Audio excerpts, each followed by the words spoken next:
Este día vamos a continuar con la temática de los historiadores marxistas británicos. Y vamos a estudiar a Eric Hobsbawm. Aquí tenemos a Eric Hobsbawm, que fue un historiador marxista británico enfocado en la historia social y económica de las clases trabajadoras. Él analizó el desarrollo del capitalismo, la revolución industrial, los movimientos sociales y la formación de la clase obrera. Él fue militante del Partido Comunista de Gran Bretaña desde 1936. Criticó el estalinismo, pero nunca renunció al marxismo. A diferencia de Thompson, que cuando fue la invasión de la Unión Soviética a Hungría, lo cual demostraba toda una falta de apertura de parte del bloque socialista, entonces él no se retiró. Thompson sí. Eric Hobsbawm fue un historiador de origen judío, británico, y que a la postre se ha convertido en referente cuando hablamos de los historiadores de Inglaterra, que se especializaron en la historia social y política del siglo XIX y XX. Hobsbawm planteó que el siglo XX no debía entenderse como un periodo tradicional de 100 años, sino como un largo siglo XIX y un corto siglo XX. Este concepto es importante porque subraya la idea de que los eventos clave como las guerras mundiales, la Revolución Rusa, la Guerra Fría, definieron un ciclo de transformaciones que no encajaban fácilmente dentro de los niveles tradicionales de un siglo. Cuando hablamos de la importancia e impacto del concepto de largo y corto siglo, nos damos cuenta que la periodización de Hobsbawm es útil para entender cómo los cambios globales no son fenómenos aislados, sino que están interconectados dentro de un ciclo histórico más amplio. Además, a través de este enfoque, Hobsbawm desafía la visión tradicional de que el siglo XX comienza en 1900 y termina en el 2000, proponiendo una visión más fluida y global de la historia contemporánea. Además, se ha convertido en una herramienta esencial para estudiar las transformaciones sociales, económicas y políticas globales y su impacto en la vida cotidiana. Dentro de los aportes historiográficos de los conceptos de Hobsbawm, tenemos el concepto del siglo XIX largo. Este concepto del siglo XIX largo abarca de 1789 a 1914. Esta periodización se destaca desde la Revolución Francesa hasta la Primera Guerra Mundial como los referentes de principio y fin del periodo. También Hobsbawm habla de la invención de la tradición. Por ejemplo, Terence Ranger, colega de Hobsbawm, y Hobsbawm también analizaron cómo las élites crean tradiciones para legitimar su poder. Hobsbawm también tuvo un marxismo flexible. De nuevo, a diferencia del estructuralismo de Althusser, Hobsbawm priorizó datos empíricos y evitó los dogmatismos. Además, en lo que se refiere a la globalización temprana, en su libro La Era del Imperio exploró cómo el capitalismo desde el siglo XIX generó redes globales. Asimismo, Hobsbawm tuvo el interés por los bandidos sociales. Él analizó a figuras como bandidos rurales, forajidos y rebeldes campesinos como una expresión de resistencia social. Este método lo podríamos utilizar, este aporte de analizar cómo los delincuentes pueden ser vistos como no como crimen, sino como una representación de la resistencia social. Podríamos utilizar eso. También Hobsbawm fue un historiador global, ya que abarcó los procesos estructurales del capitalismo, el imperialismo y los movimientos sociales. Y En cuanto al estilo narrativo fue amplio, porque se basó en la combinación entre historia económica, política y social con un enfoque de largo plazo,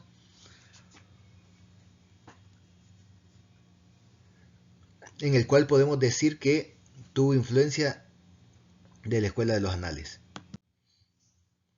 Ahora tenemos el siglo XIX largo, que es una periodización innovadora. El siglo XIX largo, según Eric Hobsbawm, lo podemos analizar de la siguiente manera. Es un concepto historiográfico creado por Hobsbawm. No se ajusta al calendario exacto de los 1800 a los 1900, sino que va de la Revolución Francesa, que es en 1789, lo que nosotros entendemos como finales del siglo XVIII, al inicio de la Primera Guerra Mundial, que sería principios del siglo XX. Supone que los cambios estructurales más profundos del siglo XIX se iniciaron en 1789 y culminaron con el colapso del orden liberal burgués de 1914. Entonces, aquí lo que tenemos que saber es que Hobsbawm hace alusión del liberalismo y de la burguesía, entendida como la Revolución Francesa, que eliminó los estados absolutistas y generó la aparición de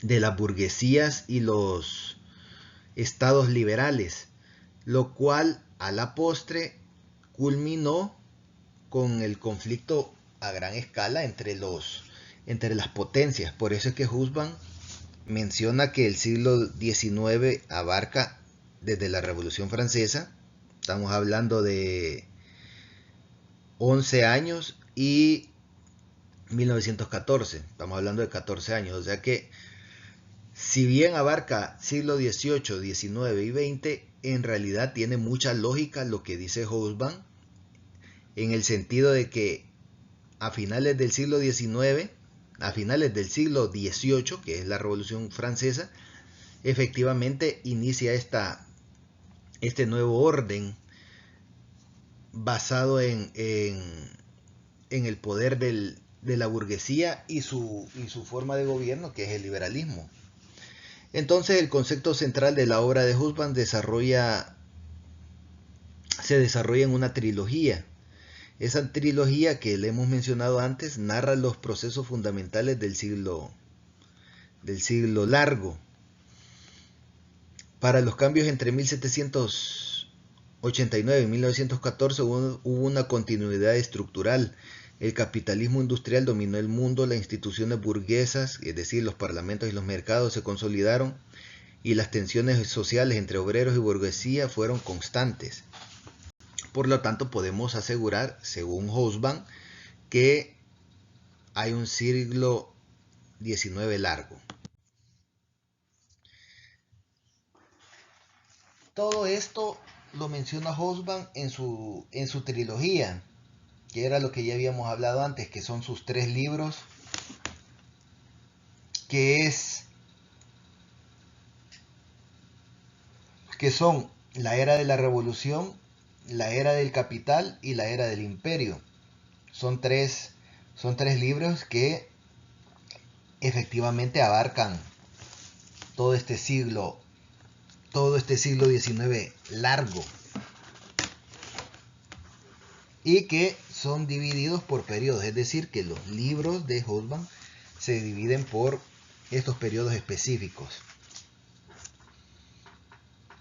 Un momento de revolución que es de 1789 al 48, el momento en que hay un capital, que es del 48 al 75, y la era del imperio, que es cuando hay un culmen, cuando los imperios europeos luchan entre ellos y hay un desenlace, que es efectivamente la Primera Guerra Mundial. En su primer libro, La Era de la Revolución,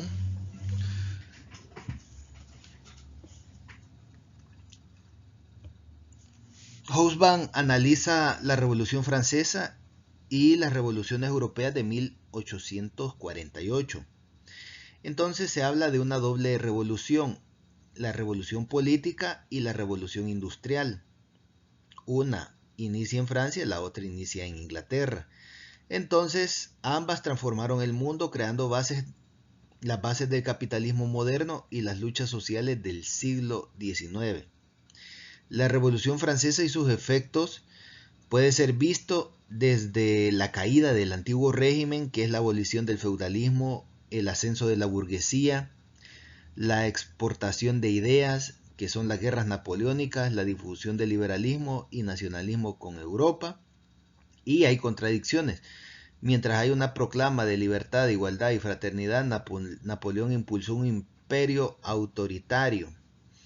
Igualmente, la revolución industrial con Gran Bretaña como epicentro es importante desde el momento en que hay una máquina de vapor, hay fábricas textiles, hay ferrocarriles, hay nuevas clases sociales, hay una burguesía industrial que es la dueña de los medios de producción, hay un proletario que es urbano, que vive en condiciones miserables en ciudades como Manchester, y además hay un impacto global donde Europa se industrializa y el resto del mundo se convierte en proveedor de materia prima. Luego de eso tenemos el liberalismo y la reacción. Husserl toma el Congreso de Viena de 1815, donde las monarquías intentan restaurar el absolutismo post-Napoleón, y se dan las olas revolucionarias de 1820, 30 y 48. Además, hay una serie de movimientos obreros y socialismos tempranos. Está el ludismo, que es la destrucción de máquinas por artesanos desplazados, que duró 5 años, de 1811 a 1816. Hay socialistas utópicos, el más conocido es Saint-Simon,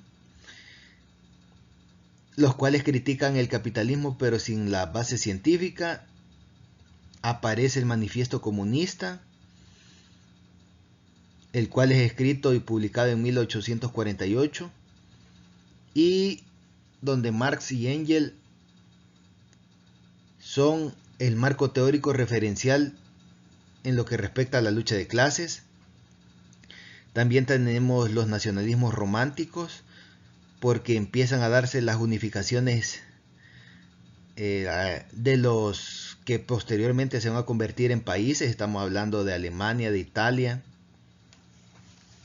Y hay ideas de liberación, pero también ideas de control burgués. Así que estamos viendo ahí una mezcolanza de eventos que a la postre se van a convertir en algo nuevo, pero que en este momento, en el libro que trata Husserl, en la era de las revoluciones, lo que vemos es que hay cambios políticos, cambios industriales, cambios económicos, se da un cambio de la sociedad, hay nuevas formas tanto en la vida política como en la vida privada, como en la vida cotidiana, y todo eso genera una nueva forma de vida. Por eso es que es la era de la revolución.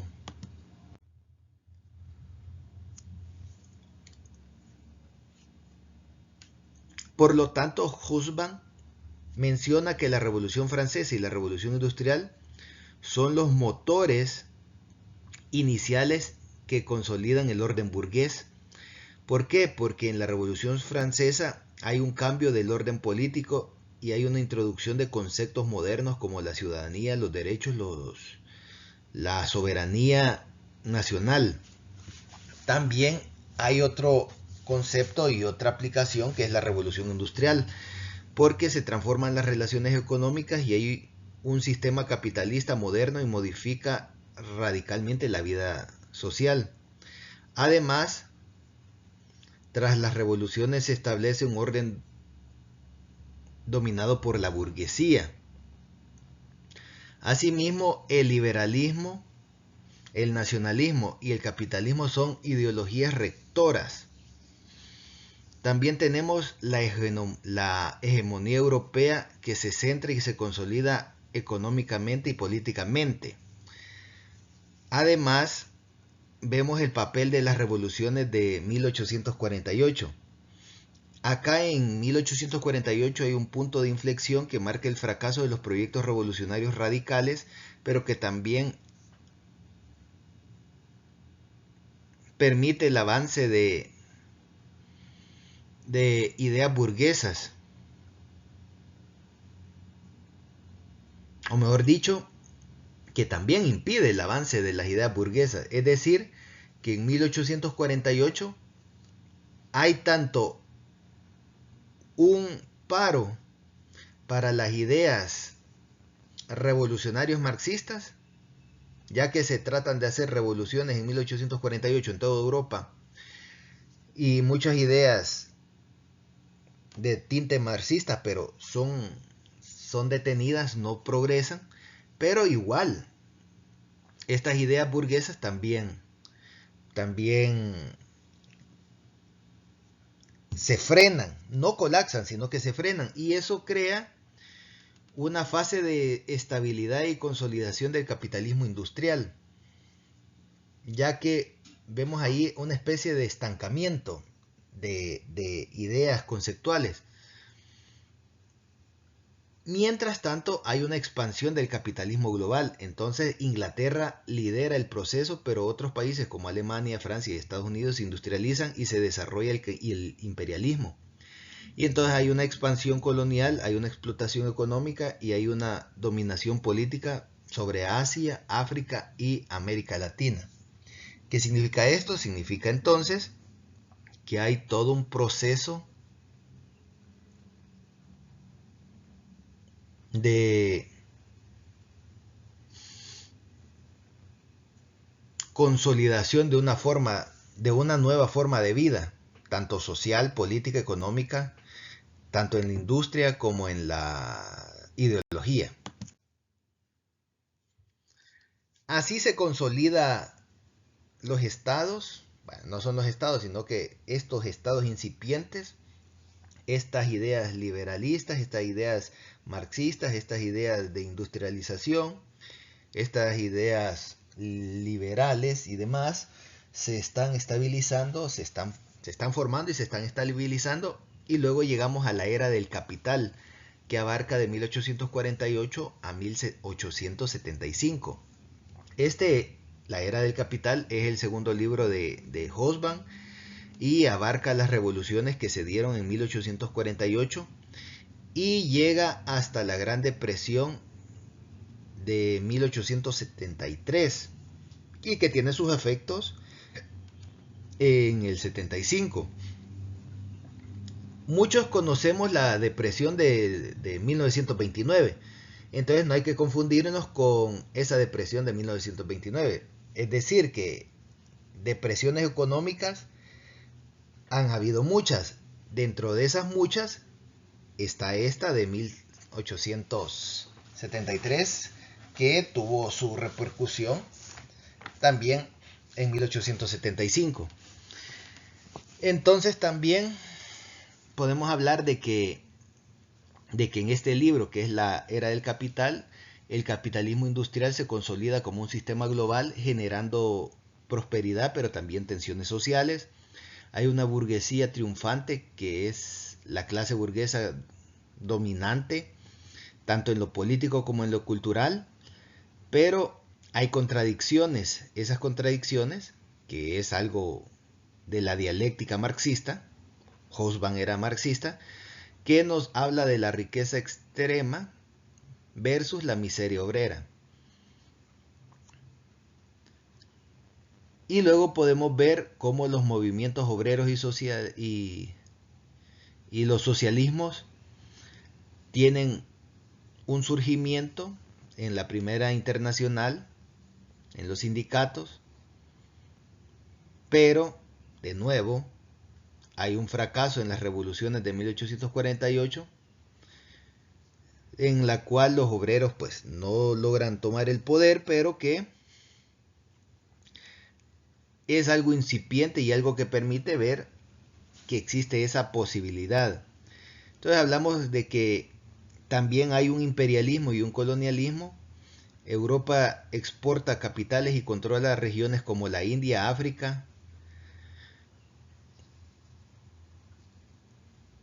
y se da lo que se conoce como el libre comercio, pero el libre comercio ya en la realidad pues no es un libre comercio, sino que es una dominación donde las potencias degradan y exfolian los recursos de las colonias que dominan. Hay también una serie de nacionalismos y los casos representativos donde el nacionalismo unificó varias regiones es Alemania e Italia. Lo que ahora es Italia y lo que ahora es Alemania fueron unificados bajo el liderazgo burgués y las ideas nacionalistas. Entonces, hoy, cuando pensamos en Italia y cuando pensamos en Alemania, solo pensamos en un país, o sea, el país Italia y el país Alemania. Pero entre 1848 al 75 es donde se consolidan y varios reinos independientes que tienen el mismo idioma, la misma religión y demás, pues optan por unificarse. Y así es como tenemos, por ejemplo, Nápoles, Venecia, Florencia, Roma, los cuales eran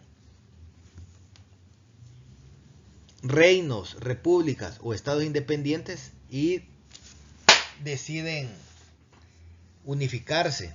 Lo mismo sucede con lo que ahora es Alemania. Múnich, Frankfurt, Colonia y otras regiones más, Dortmund,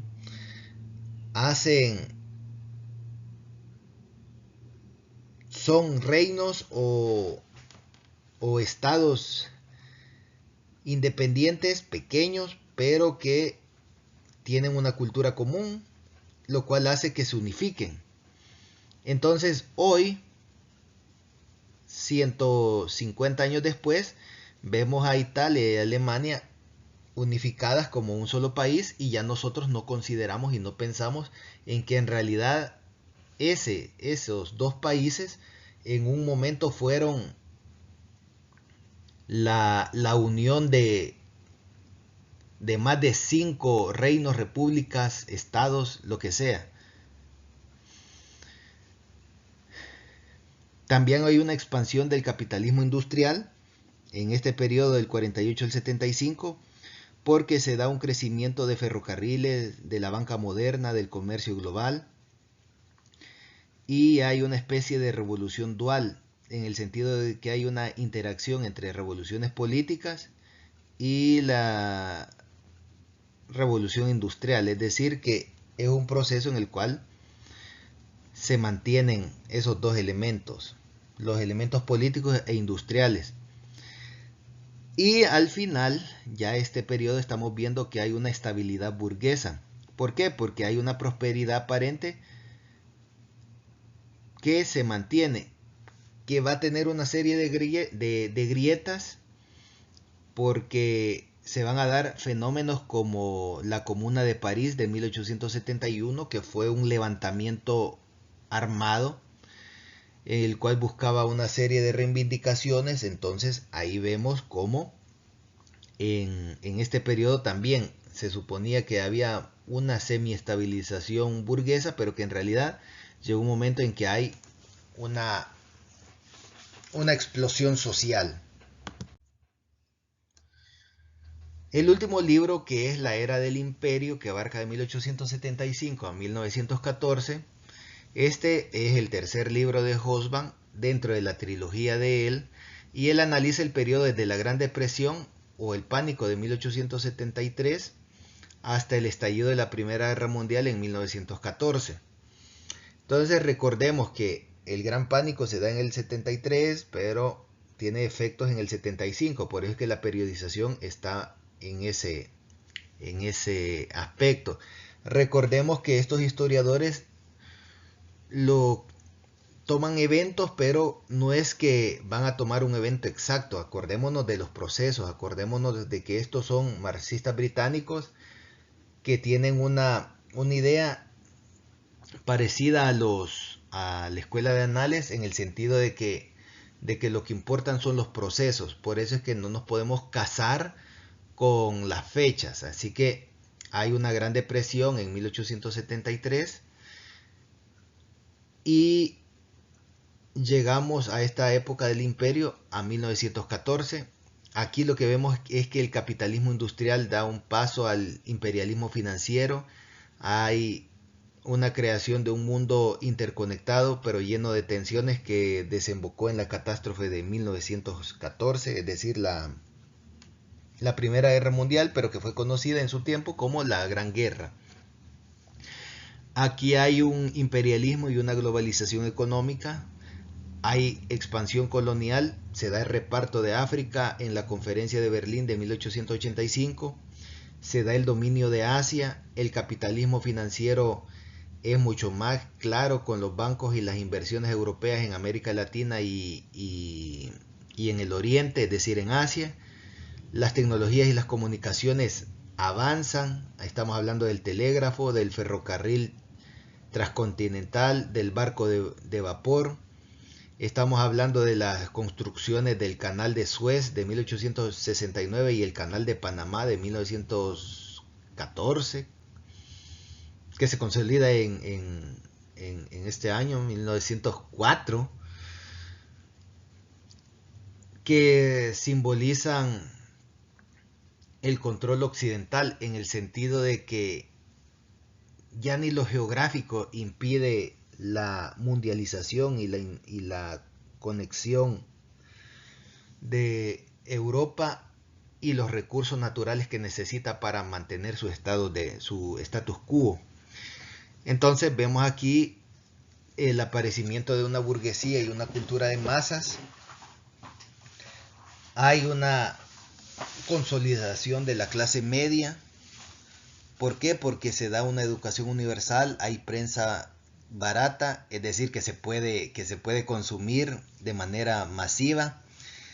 Se dan actividades de ocio burgués, aparece el fútbol como parte de esa liberación que tienen los obreros para tener entretenimiento luego de sus jornadas laborales. Estamos hablando de que toda la semana la pasan en la industria, la pasan en las fábricas, en sus actividades como obreros, pero que viene el fin de semana y pues hay que ver fútbol. Son cosas que no cambian y que se mantienen como una forma de mantener entretenida a la población. También hay turismo y exposiciones universales. Hay una muy interesante, que es la primera exposición universal, que se dio en París en 1889. En este año 1889 pues se facilitó la posibilidad de que todo el mundo llegara a París a presentar sus avances tecnológicos, comerciales y demás. Vean cómo estaba tan mundializado el planeta, que incluso un país como El Salvador, que tenía desde 1871 de ser una república, vemos cómo también participó, y el máximo exponente científico, cultural, académico de El Salvador, que es David J. Guzmán, que hasta el sol de hoy, 130 años después, sigue siendo el personaje más importante dentro de este ámbito de la ciencia, de lo científico. Pues vemos aquí que David J. Guzmán participó como parte de la delegación de El Salvador, que participó en la Exposición Universal. Es decir, que países periféricos que si bien no tenían muchas cosas que presentar como novedad y como desarrollos tecnológicos, pues participaron en esta exposición universal de 1889, lo cual nos refleja ese efecto de la era de los imperios, en el sentido de que todo está unificado y consolidado y que ya estamos viviendo en una mundialización. Además de eso, los movimientos obreros y revolucionarios aparecen. Hay una segunda internacional en 1889 donde los socialistas debaten entre las reformas y la revolución. Hay huelgas generales. Se da la Revolución Rusa de 1905. Aparece el sufragio universal. Y en este caso pues estamos hablando ya de que las mujeres también hacen presencia para tener los mismos derechos políticos que los hombres. También hay nacionalismos y tensiones geopolíticas en el sentido de que obviamente ante las unificaciones de Alemania e Italia provoca que se conviertan en dos estados a tener en cuenta. Por eso es que hablamos de tensiones geopolíticas. Inglaterra y Francia pues son dos potencias mundiales, pero que ahora con el hecho de que varias repúblicas se unieron y se convirtieron en Italia y varios reinos y otras formas de gobierno se unificaron y formaron Alemania, pues representa un desbalance en los poderes de las potencias, así que hay una tensión geopolítica. Eso provoca una carrera armamentística, en especial la construcción de flotas navales para rivalizar contra el Reino Unido. Y además aparecen alianzas políticas, entonces estamos hablando de alianzas como la triple alianza y la triple entente, que a la postre se van a convertir en los dos bloques que van a iniciar la Primera Guerra Mundial. En el libro La Era del Imperialismo vemos un efecto interesante que es la crisis del orden burgués y el fin de este siglo largo. Entonces el siglo XX comienza realmente con la guerra que cambia el mapa político y social de Europa y el mundo. Es decir, con la Primera Guerra Mundial hay un cambio de paradigma y hay un cambio de mundo. El capitalismo entra en una etapa de monopolios y expansión hacia los mercados coloniales. Hay un aumento en la competencia entre las potencias imperialistas. El nacionalismo se vuelve más agresivo y militarista. Hay una tensión entre potencias y dentro de las sociedades que llevan al colapso del sistema con la Primera Guerra Mundial. Entonces, en la era del imperio, la crisis del orden burgués culmina con la Primera Guerra Mundial. ¿Por qué? Porque todo un proyecto burgués que empezó con la Revolución Francesa, con la eliminación de los estados absolutistas y con las ideas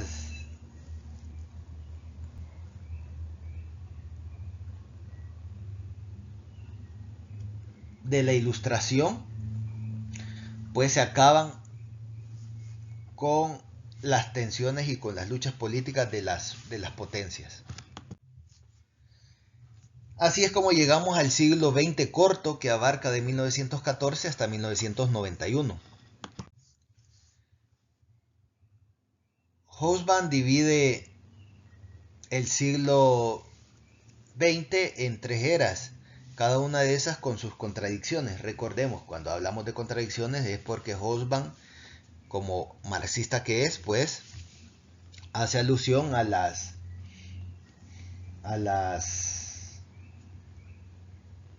la dialéctica. Entonces tenemos que de 1914 a 1945 es la era de las catástrofes.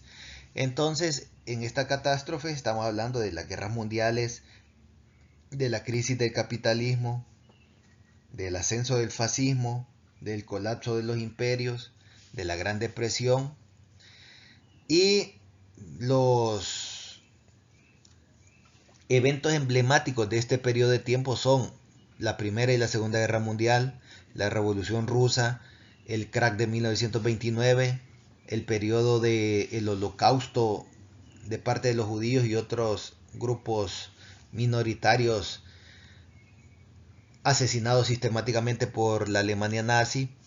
Luego, entre 1945 y 1973 hay una edad de oro porque hay una reconstrucción económica, hay una expansión del estado de bienestar, hay una guerra fría y hay una descolonización. Y los hitos importantes de este periodo de tiempo son el Plan Marshall, que es el que permite la reconstrucción económica, la creación de la ONU, el mayo de 1968, la independencia de la India, el auge soviético y estadounidense. Y por último llegamos al derrumbe, que abarca de 1973 al 91, con la crisis económica global, con el neoliberalismo, con el debilitamiento del bloque soviético y los cambios ideológicos. Ahí pues vemos la crisis del petróleo, que es del 73, la revolución iraní del 79, la caída del muro de Berlín del 89 y la disolución definitiva de la Unión Soviética en 1991. Por lo tanto, este siglo XX corto inicia con la Primera Guerra Mundial, cuando el orden liberal colapsó y aparecen los totalitarismos, y finaliza con la caída de la Unión Soviética. Es decir, que termina la Guerra Fría y por ende acaba el proyecto socialista. Y el gran ganador y único triunfante y única potencia es Estados Unidos. Entonces Hobsbawm argumenta que pese a su intensidad, el siglo XX fue un paréntesis histórico que se divide en tres partes. Ya dijimos, las catástrofes que están ligadas a la Primera y Segunda Guerra Mundial, la Edad de Oro, que es una consolidación y reconstrucción de Europa, y hay un auge económico, obviamente, porque se está reconstruyendo Europa, así que todo es crecimiento. Y pues llegamos al derrumbe del socialismo, donde Hobsbawm es testigo de ese derrumbe de el bloque socialista.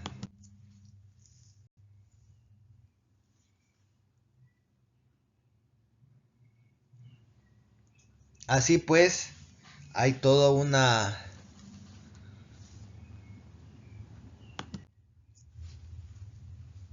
descalabro en el cual se afirma que el siglo XX pues es algo corto, en el sentido que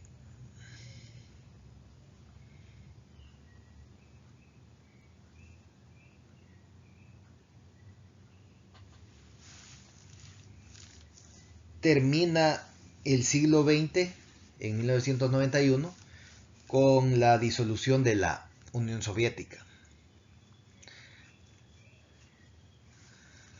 Recapitulando entonces, volvemos a la era de las catástrofes, las guerras mundiales, los genocidios, la crisis económica global, el aparecimiento del fascismo, el nacionalismo, el fascismo, el nazismo, el estalinismo, la desaparición del imperialismo europeo. Hay una guerra fría y un mundo bipolar. Hay una división del mundo entre el bloque capitalista y el bloque socialista. Por lo tanto, hay dos bloques ideológicos. Y los países que no están alineados a ninguno de los dos pasan a convertirse en países del tercer mundo. Es decir, que la palabra tercer mundo no está ligado con pobreza y miseria económica, sino que con una ideología política. Entonces, el primer mundo son los países capitalistas, el segundo mundo son los países socialistas y el tercer mundo son los países que no tienen una ideología definida.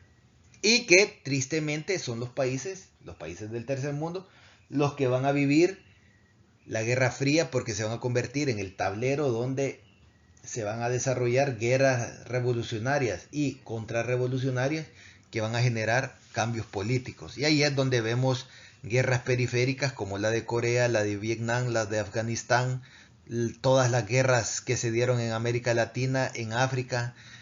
Hay procesos de descolonización. Aparecen los organismos internacionales como la ONU, el Fondo Monetario Internacional, el Banco Mundial y demás organismos que van a ser prestamistas, van a ser parte del progreso y del fracaso de varios países, en el sentido de que en algunos casos estos préstamos van a generar la inversión necesaria para echar adelante al país, y hay otros casos donde estos préstamos se van a terminar desapareciendo por la corrupción y va a terminar esto en el empobrecimiento de los países. Sin embargo, a pesar de lo convulso de lo político ideológico de este siglo, hay una revolución tecnológica y científica. Aparecen los elementos de la informática. Hay estado de bienestar en algunos países de la Europa occidental. Hay una lucha por los derechos civiles. Aparece el feminismo, el ecologismo. Aparece la cultura de masas y de consumo. Y hay contradicciones entre modernización y desigualdad global. Se da el cierre del siglo XX.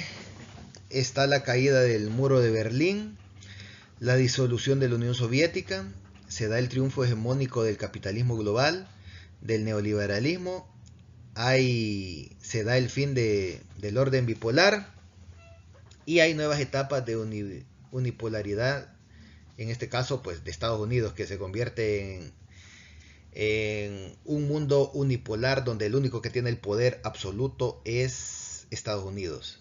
Y así pues Hobsbawm muere ya a principios, en las primeras décadas del siglo XXI. Por lo tanto,